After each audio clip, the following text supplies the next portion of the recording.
So you can confirm, attorney, hindi natakot ang prosecution kay Zuleika Lopez. And those of you who know me, and I see many familiar faces here, know that hindi ako maatras at all. In fact, I kill a mosquito with an atomic bomb. Ang OA mo naman. Ganyan ka OA yan si Kapunan. Sila mosquito with an atomic pa. Ano nang tawa? Baka katol tapos Ang problema ho kasi mga kababayan, kung sakaling sumalang itong si Atty. Zuleika dyan sa witness stand, sigurado manunood si BP Sara. Yon ang pinakahuling bagay na gustong mangyari ng mga taga-prosecution. Yung sa ganitong kaaga pa lang ng impeachment trial, biglang magpakita itong si BP Sara. Hostile witness. Nasa Senado na nga, ba't di nyo pinatawag? Di ba yun naman ang gusto nyo? Yung paulit-ulit na banggitin na itong si BP Sara nag-hire na kung sino man para gurgurin itong si Marcos Jr., Lisa Araneta Marcos, at itong si Martin Romualdez. Di ba yun paulit-ulit na sinasabi? Nitong si Kalilong, nitong si Lotok, nitong si Ligutan, paulit-ulit yan. Ang problema, sa aminin nyo man sa hindi, natakot kayo. Dahil sigurado yung presensya pa lang ni BP Sara, kung sakaling magpakita siya dyan sa trial na yan, sigurado maghahalo ang balat sa tinalupan. Siyang like at siyang subscribe. Masaya na ho tayo dyan at sa mga gusto sumali sa ating community, yung join button nandyan lang ho sa baba. Nag-press con ho itong si Kapunan at nag-press con itong si Atty. Michael Poa. Pero ang sasalansanin natin, syempre doon tayo sa doon sa final boss. Siguro ito sasalansan to sa bandang huli ng impeachment. Ito si na trial, ito si Kapunan. Ngayon pala salansanin na natin yung final. Alam niyo yung mga monster sa laro? Di ba una mga bulati lang binabanatan mo, yung tipong ginugurgur mo sa laro. Tapos mapupunta ka dun sa mga malalaking monster. Ito na ho ang final boss sa impeachment trial ni BP Sara. Tayo na hong sasagupa sa kanya. Ito, panuorin ho natin itong si Kapunan. Ayaw mo pa kasing tanggapin. Anak ng toko ako, sakaling magpakita dyan si BP Sara, malamang sa malamang, kahit menopause ka sigurado, re-reglahin ka ulit. Ito, panuorin ho natin itong mga kababayan. Wala na problema, chef. Normal yan. Normal yan sa isang babae. No? Hindi ko alam kung meron bang menopause na niregla. Siguro first time si Kapunan pa lang yan. Game.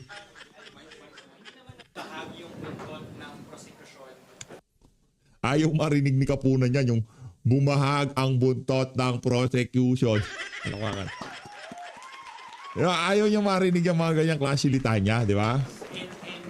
Could you use the mic, please? Attorney, hindi naman po, siguro, how would the prosecution counter potential perception na nabahag yung buntot ng prosecution in dropping Zuleika Lopez from its witness list?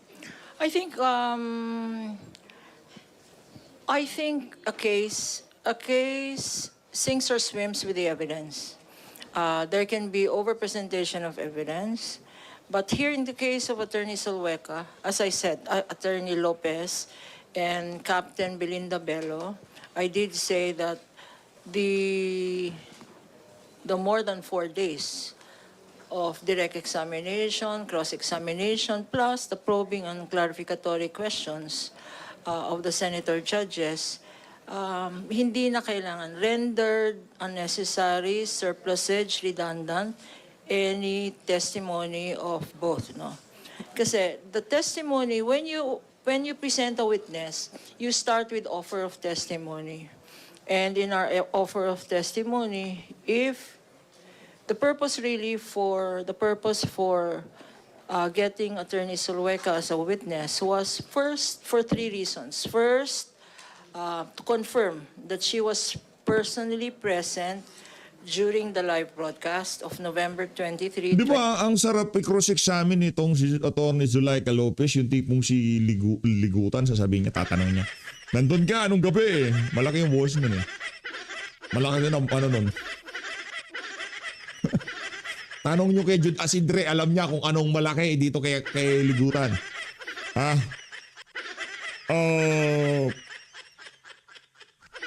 Your Honor, please. Gaganon yan di ba? Nando ka ba nung gabi nung sinabi ni Bibi Sara na kung sakaling may mangyari sa kanya, meron na siyang inutusan para gurgurin. Di ba? Yun ang paulit-ulit. Yun ang battle cry nyo. Dito sa particular na article of impeachment na to.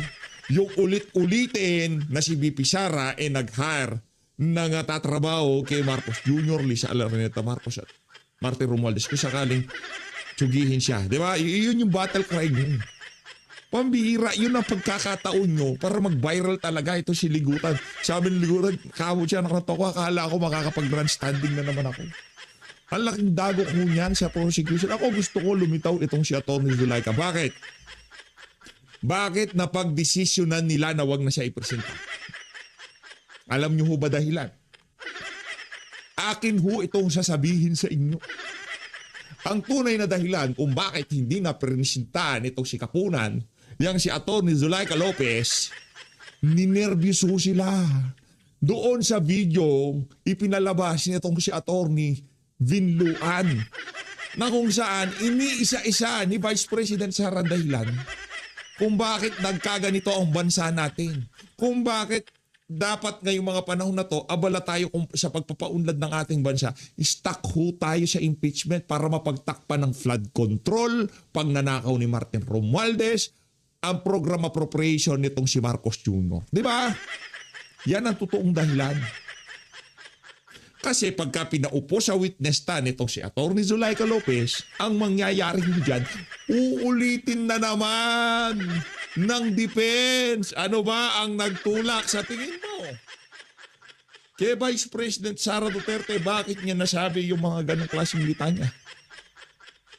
Chief of Staff yan. Anong masasabi mo? Doon sa tanong sa kanya na meron daw banta sa kanyang buhay.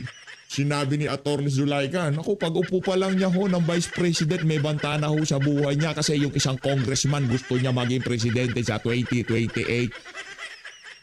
Yari, di ba? Kaya mas maigi na Zulaika, manahimik ka na muna. Palakpakan. Di ba, Kapunan? Isa yan sa mga iniiwasan nyo.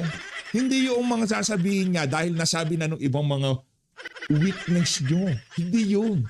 Anak na to ka, maghahalo ang balat sa tinalupan. Dahil alam nyo na kung paano kakalikutin ng depensya kung sakaling umupo sa witness stand niya si Zulaika. Tama, mali. Ma-emphasize na naman sa sambayan ng Pilipino yung pagnanakaw na ginagawa ng administrasyon na to pag nagkataon. Tama, mali. Yun ang problema natin. Sabi ni Martin Romualdez, tawag siya, huwag na si Zulaika, bugbog sarado na kami kay Sara doon sa mga naunang video. Palakpakan. 2024. Huwag tayong magbulahan, Kapunan. Siya ho talaga final boss. Ito, nakaready si attorney dito. Si attorney Powan, nakaready ho siya. Pwede ho siya magsalita mamaya pero rekta na tayo sa final boss. Hindi natakot kayo. Ngayong araw na to, hindi si BP Sara ang bugbog sarado. Lumabas na panood ng sambayan ng Pilipino kung gaano kakurakot tong administrasyon na to. That was not necessary anymore because the defense themselves showed the video of her crying in the detention center, so that became moot and academic. The second purpose was for her to confirm that the Vice President uttered their statements in front of herself and in front of media. Again, that became totally unnecessary because of the statements of Attorney Vinluan. Remember, he made a 4.5-minute speech the last time, and in that speech, he mentioned, and I counted, more than 10 times, that the Vice President was there, that she made this statement in front of the media asked and all that. So that second purpose also became moot and academic. And lastly, on the issue of authenticity. Hindi na kailangan yon because the very same video that we used is the video that they used, no? So hindi na at issue yung authenticity at saka yung provenance, yung source ng videos. Hindi. Dapat presenta nyo. Para tinanong si Kapunan, gaano ba kakukups yung mga congressman? Ano ba ang dahilan kung bakit gusto ka lang dalhin sa city jail? Yun ang inaabangan ko talaga, sa totoo lang. Pagka naupo dyan si Zulaika, pagka tinanong yan ng defense, kirinos examine yan, paano yan? Patutulain yan, pakakantahin yan dyan. At yung kanta niya sigurado, anak ng toka, matatanggalan ng salawal itong si Benny Abante, itong si Adyong, lahat ng mga coups dyan na congressman dyan sa House of Representatives. Kaya mas minabuti nila, huwag kayong mag-alala mga kababayan, aabot tayo kay Atty. Zulaika, okay? Kalmalisyos lang ho kayo. Aabot tayo dyan. Makakala nitong si Kapunan, porket hindi nila pinagsalita, hindi siya pagsasalitain ng dipensya. Oh, binitin nyo kami. Diba? Sumakit yung mga ulo natin sa kakahintay. Na ito na si Atty. Zulaika, lalabas na si Atty. Zulaika, tapos wala naman. That we presented. Si Captain Bello naman was just supposed to attest to the fact that she personally knows the Vice President and Attorney Lopez, and they were both in the detention center, and she was the one who served the transfer order. But hindi naman disputed fact that na-serve ang transfer order because that was what preceded the press conference. Categorically lang, attorney, hindi naman natakot ang prosecution kay Attorney Zulaika sa kung ano man pwede niyang sabihin sa impeachment court. I mean, you know me. I was supposed to handle Attorney Zulaika. How do you pronounce it? Zulaika. Yan ba ang ano? Yan ba yung ano? Sa pagka matanda ka na, yung nagiging bigi ka, ganun ba yun? Attorney Zulaika. Zulaika. Lopez na lang. Attorney Lopez na lang. I was supposed to handle Attorney Lopez and made a judgment. And upon the control and supervision of the public prosecutors, it really became unnecessary. And those of you who know me, and I see many familiar faces here, know that hindi ako maatras at all. In fact, I kill a mosquito with an atomic bomb. Ang uoy mo naman. Ganyan ka OA si Kapunan. Sila mosquito with an atomic bomb. Ano nang tawa? Baka katol tapos inisinghot mo din. This was not Papatay siya ng lawa ko katol tapos inisinghot niya gano'n. Kanya ka. necessary here. Bubulahin mo So pa you can kami. confirm, attorney, hindi natakot ang prosecution kay Zulaika Lopez. Ask and answered, Your Honor. Okay po. Sige pa, lastly, wala naman po Natakot. Natakot dahil si Adyong, si Abante, si ano pangalan nun? Si Paduano, di ba? Yung lahat ng cops na congressman na nag-contempt sa kanya. Pati yung Zamora. Sigurado, may kalalagyan ho sila sa impeachment na to. Ginusto nyo yan. Ginusto nyo yan. Ayun, nandyan na. Ngayon naman, ayaw-ayaw kayo. Talagang mga congressman to, mga siraulo. po naganap na backdoor negotiations, hindi naman umapela ang defense sa inyo internally, privately, na huwag nyo nang kunin si Zulaika. No, not at all. Not at all. In fact, I don't know Attorney Lopez personally. We have cordial relations with the defense counsels. And there was never a discussion on whether to present her or not, or any accommodation. Attorney Zulaika ha, kung wala ka pang chief of staff, ikaw ang chief of staff ni BP at ako magiging chief of staff mo. Okay? Wala akong maraming ginagawa sa buhay. Kung gusto mo akong gawing chief of staff, approve. To be made as regards her presence here in the Senate. So the direct answer to your question is no, there was no backdoor channeling and walang atras. If you saw social media, sabi nga nila, may bagyong Sara. Inday. Inday, bagyong Inday. may bagyong Inday na. Alam niyo naman, lumipas na yung bagyong Inday na yan. Tapos na. Typhoon Josie na ngayon. So, wala nang strength. Ano? Josie? Thank you, ma'am. Regarding lang po again dun sa pag-drop po kay Zulaika, hindi po ba meron ding part on, some lawmaker or lawyers are saying na baka makasira pa, makasama pa sa prosekusyon, na isa lang pa nga po, itong si Attorney Zulaika, lalo't they're saying na mukhang nakuha nyo naman na kumbaga itong article of grave threats.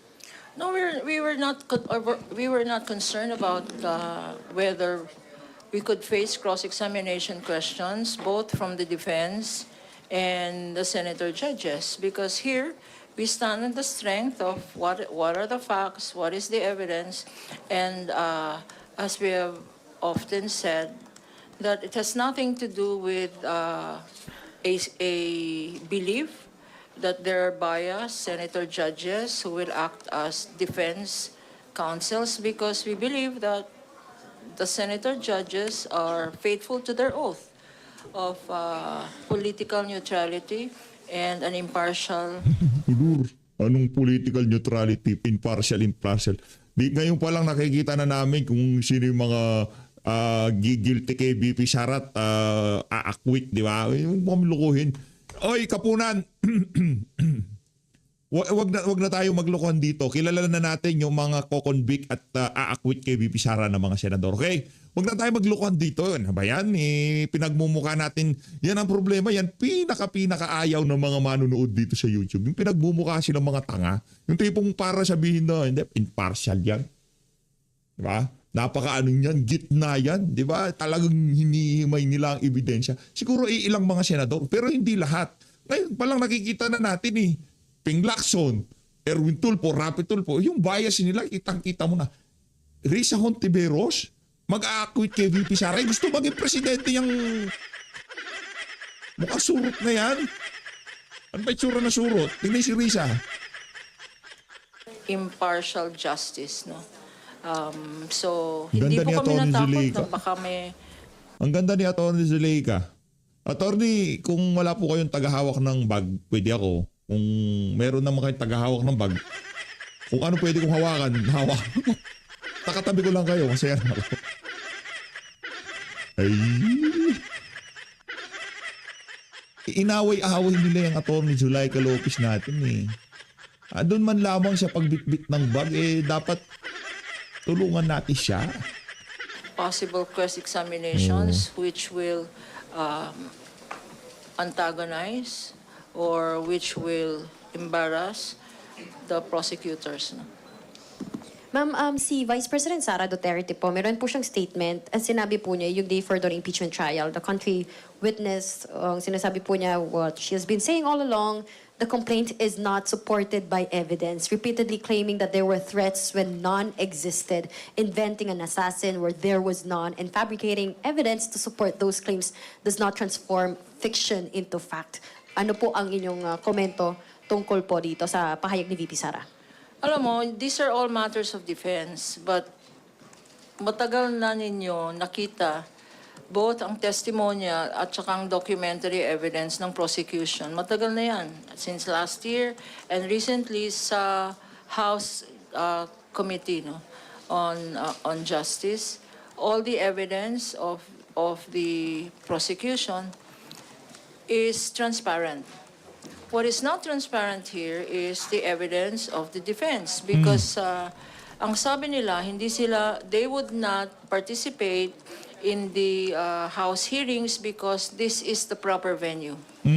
But so far, we have not seen any evidence. Kasi nga prosecution term, tignan mo, kung di ka ba naman luka-luka, kung di ba naman linuloko manunood, di ba third by third yan? Natural prosecution muna pagkatapos sa prosecution, defense naman. Paglalatag, sino nauuna? Prosecution, tapos defense. Yun yung order habang naglalatag kayo, dalawa, defense saka prosecution, pagsabayin nating ilatag. Abangan mo lang. Dala kang marami mong mahirap na. Baka pagkalinatag na yung mga witness ng depensa, mahulog ka sa upuan mo. Coming from the defense. Oo. Ang evidence lang nila ay kung kahapon, madami daw typo, no? Marami daw typographical errors. Yung Maraming ang typo. Papaisip na ako eh. Ito kaya mga sinasabi nitong kapunan na to, walang typo dito. yung investigation report na prinisent ng dalawang NBI agents, principally si Attorney Lotok. Yun lang ang nasabi nila. So far, when we are talking here about serious matters like, did she do it? Did she utter it? What did she really mean? Yun, is this really an impeachable offense? We want to really hear from the Vice President or the Vice President's team. Right now, what we're hearing lang is, madami namang typo errors itong report na to. Kaya nga, totoo naman. Marami naman typo. Next time, ayusin nyo. What kind of a defense is that? Kalmahan mo lang, madam, ha? Aabot tayo sa pagsalansa ng depensa. Okay? Aabot tayo dyan. Kanina rin po, minalit din ni Congressman Terry Ridon itong defense team ni VP Sara. You're entitled naman daw to your opinion. Pero just wanna follow up lang po, clarify lang na hindi pa tapos ang grave threats article. Monday po, isasalang si Attorney Melvin Matibag. Yes. And tama po, ma'am, sino, if you can just, give us some tips, sino pa po ba yung mga isasalang natin sa susunod na linggo? No, we have to evaluate after Attorney Matibag because meron kaming, in all of the articles, meron kaming reservation. No? Reservation as to additional witnesses and additional documentary evidence. So you will know by Tuesday because the prosecution, or both sides, the prosecution is required to give notice to the court, to the presiding officer, and to the impeachment court every Tuesday. A list of witnesses for the coming week because kung meron kaming request for subpoena, they want that subpoena would be issued on a Wednesday. No? So who the next witnesses are after Attorney Matibag, you will know on Tuesday. Ma'am, good evening. Earl Tobias from IBC News. Ma'am, you manifested kanina on the Senate Impeachment Court na na-establish na-admit na rin ng defense camp mismo na meron talagang grave threats na ginawa ang Vice Presidente. For the prosecution, may I just get the stand again that the grave threats is already established and hence hindi na kailangan i-present yung testimonya ni Ma'am Zulaika Lopez and the others?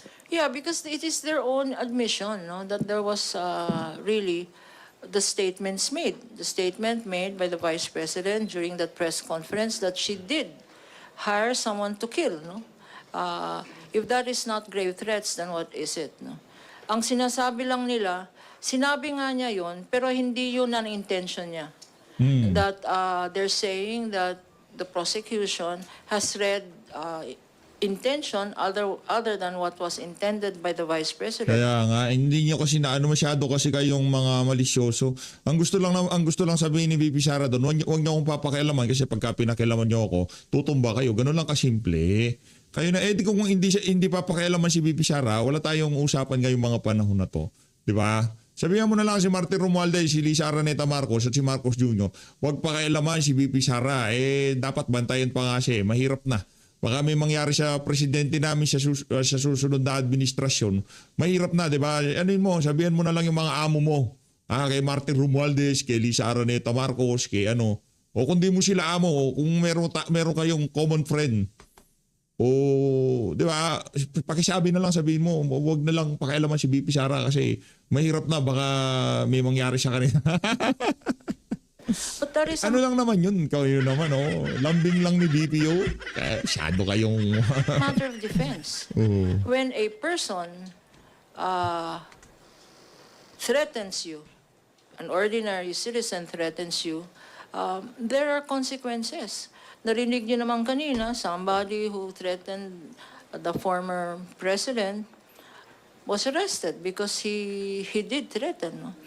Whether he had resources to pay 150 million or in another case 50 million, That was beside the point. The point was the threat was made. And that is exactly here, regardless of the motivation, regardless of the interpretation, the utterance by itself and the statement that a person was hired to kill. There is no such thing as conditional threat. Sabi ng dalawang witnesses namin, there is Eh, siyempre witness yan. Alangan naman sabihin na, meron ng conditional threat. Eh di hindi nyo sila ginawang witness. Ito naman sa Kapunan, ginagawa naman tayong sinto-sinto eh. Natural, pakikipaglaban nila at take note, yung dalawa nilang witness, mga mayroong kinahaharap na problema sa ombudsman. Perjury, kung ano man yung perjury na yan. Nagsinungaling siya under oath, nag-purge siya ng documents. Bahala na ho kayo dyan. Basta meron silang kinahaharap na kaso di umano. Diba? Merong bribery. Diba? Yung perjury, nag-under oath, nagsinungaling ka, diba? O yung yung papel naman yun, yung pagpo-purge mo ng documents. Alin man dun sa dalawa, hindi natin alam, hindi ko marinig na maayos eh. Pero alin man sa dalawa, ang sigurado dito, hawak ni Senator Robin Padilla yung napakaraming asunto di umano dito kay Lotok. At si Attorney Vic Rodriguez naman, inaisa-isa niya yung mga kinahaharap na problema nitong si Hilong, di ba? Talaga Kapunan, niloloko mo kami. absolute threat. And this afternoon, you saw the statement of the president and how he reacted. He said, this cannot happen in a democracy. This cannot happen under the rule of law. You cannot threaten, not himself, but institutions. When you threaten the government and the presidency, you are threatening the very stability and security of a nation. And that was very clear in the statement of the president. So there are laws that say you cannot do that. In fact, what they have tried to do, and we are very appreciative that binalik sa discussion ang impeachable offense because pinag-uusapan na prison correctional. Dapat MTC daw tong kasong to kasi grave threats and inciting to sedition, MTC lang yan, Metropolitan Trial Court, tsaka Regional Trial Court. There is a deliberate attempt to misinform the viewing public. This is not a criminal case. Yung criminal case, pending yan sa NBI. One count of sedition and 3 counts of grave threats. That is the criminal case pending before the DOJ. And that was what the defense focused on, the criminal case. Teka, ang layo naman ng pending criminal case sa DOJ. Yung 1 count of sedition na yan, tsaka yung 3 counts. Ang tanong, may kausap ka ba? Akala ni Kapunan may kausap siya, di niya alam. Eh, nagsiselfone lang ho tayo. Di ba? Siguraduhin mo muna na may daldal ka ng daldal dyan. Nangya ka Kapunan, ha? Counts of grave threats. Tuloy mo. Ang pinag-uusapan natin Anong dito pinag-uusapan natin, ay madam? hindi yung criminal cases na yan. We are talking about fitness. A public official who makes statements like that, who has shown her emotional instability, who has shown how she can and is capable of carrying out her threats. What is that? Is that punishable by 6 months imprisonment? Ma'am, last from my end. So if the defense would insist that there's no threat present, the burden of proof now shifts on them. Well, the defense should prove their defense. The prosecution we will prove our case. We will prove. They said, "Oh, you don't have evidence."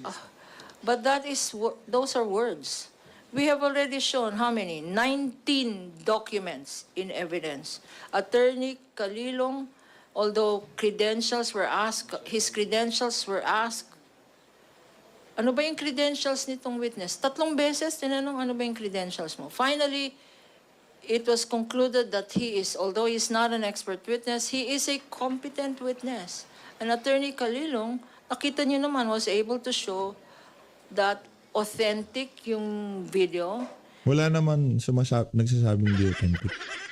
Napanood ko yun. Pagka sinabing AI yun, baka pati ako, hindi ako maniniwala. Lahat yun. Kaso yung konteksto ng video ni VP Sara kung bakit umabot sila doon sa punto na yun. Ano ba yun? Outburst ng emotion? Pag nanto ko, chief of staff mo, wala namang ginawang mali. Dadalhin sa sa kulungan. Masira ulo ba sila? O yun naman, yung dadalhin sa kulungan, ang dahilan kung bakit nag-beast mode si VP Sara, ayaw naman nilang kausapin. Hiraw. Kapunan And talaga. that yung provenance, yung source na video, in fact, walked us through this electronic evidence. May kahabaan lang because iba ang rules and evidence natin. Iba ang proving electronic evidence. There is a step-by-step process. No? Through him, his testimony credible. He even attested to the fact that this is not AI-generated video. No? Yung second witness naman, si Attorney Lotok, credible rin. No? And through him, we presented 45 documents, 19 of which have been marked, the rest have been unmarked kasi attachments to the investigation report. No? So, when they say there is no evidence, wait a minute. These documents are not evidence. These 2 credible witnesses, competent witnesses, are not evidence. Hindi sila evidence. Sila ay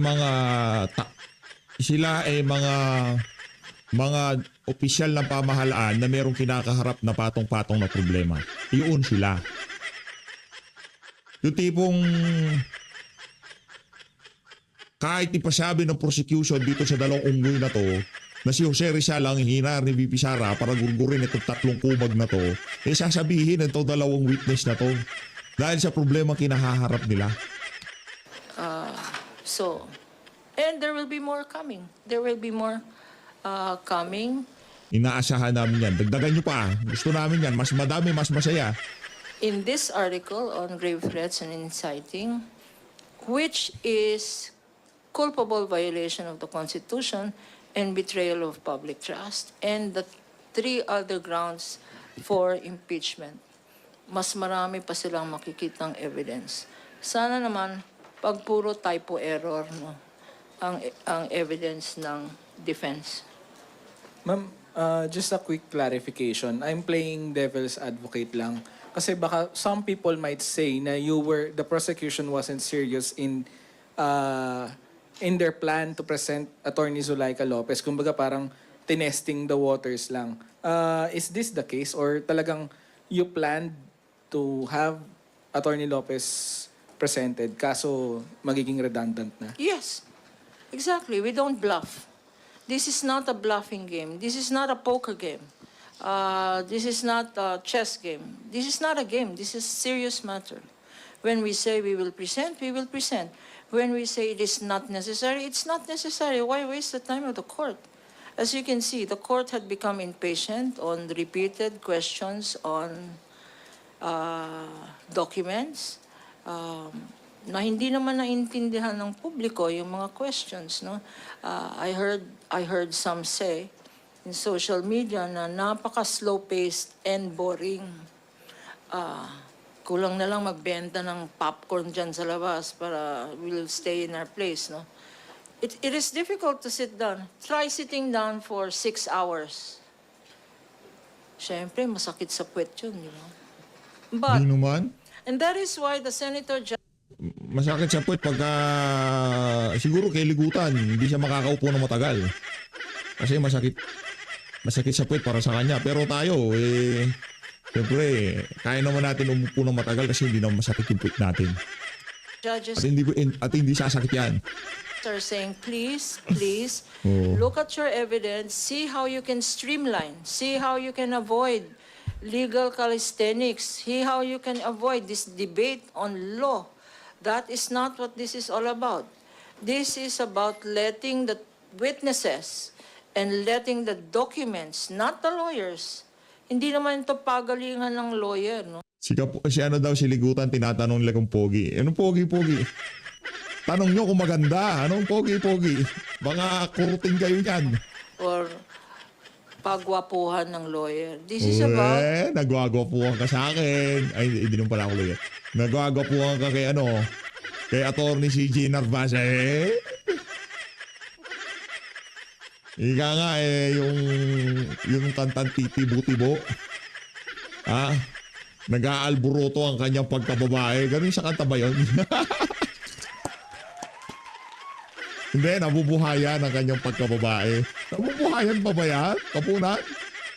Hindi, hindi pa gwapuhan sabi niya. Na tinatanong ko, nagwapuhan ba siya? Oh. Tapos pinasok ko lang yung kantang titibo-tibo. Di ba? Nabubuhayan ang kanyang pagkababae. Oh. The strength of Baka ma-misinterpret tayo nito si Kapunan. Mahirap na. Baka bagsakan tayo ng atomic bomb yan. testimonial and documentary evidence. And sabi nga ni Senator Bamakino, you let this evidence speak for themselves. Don't make it a matter of debate. And that has always been the admission of Presiding Officer Cheese when he says to the lawyers, let's not debate this point. Go straight to the question. Or when he tells the witness, answer directly. No? So, Kay Haji. Okay, Haji Kaaminyo po sa Brigada News FM.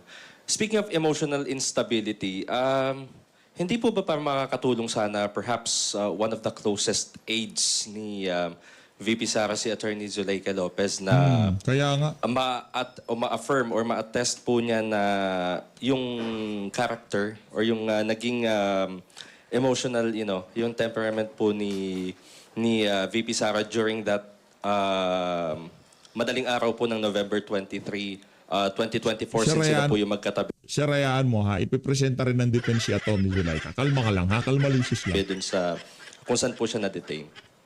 well,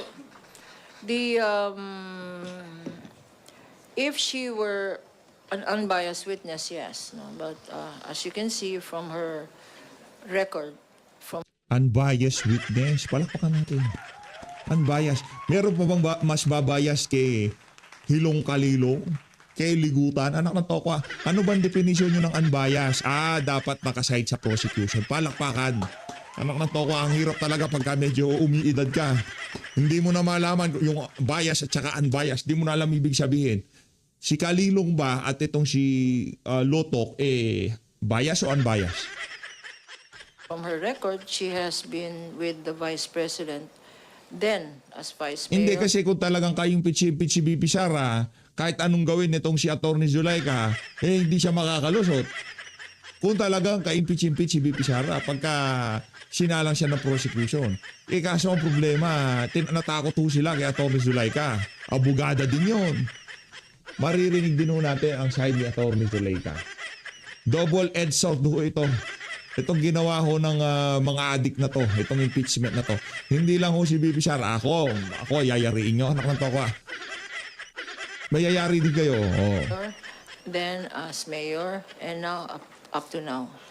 Answer your question. You think she's going to say, my boss is mentally unstable or emotionally damaged? I think that would not be fair to ask her that question because obviously we know the answer. Okay. Last question na lang po.